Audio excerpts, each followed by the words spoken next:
jury convicted Pena of other charges, including predatory sexual assault, which carries a potential life sentence. Pena will be sentenced on May 7th.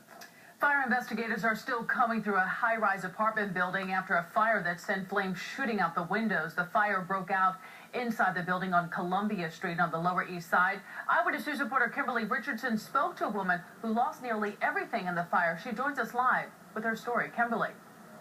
Well, Sade, Christine Walford had one thing on her mind as she looked up there to her apartment on the 18th floor.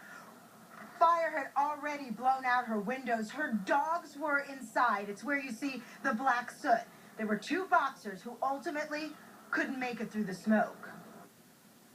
You hear over the radio, the dogs were negative, and then I just started crying, but you know, like crying from my stomach. That's because Christine Walford's boxers were inside this building in apartment 18D in the exact spot where flames were wildly shooting out of the windows. She was at work when the fire broke out here at Masaryk Towers at about 11:15 this morning and rushed home to try and save 6-year-old Amber and 3-year-old Sage.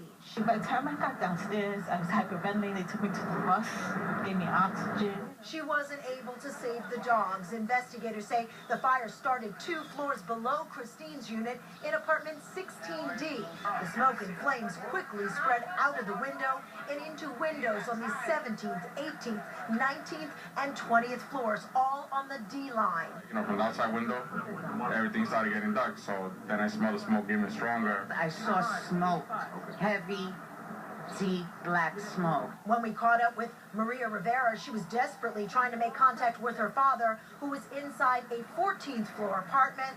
You okay?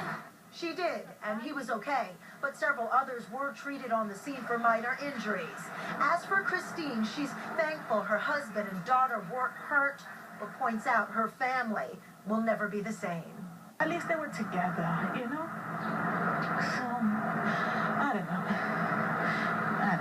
It's hard.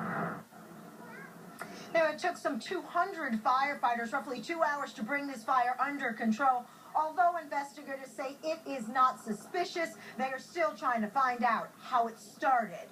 For now, we're live on the Lower East Side. Kimberly Richardson, Channel 7 Eyewitness News. Kimberly, thank you. Lawyers for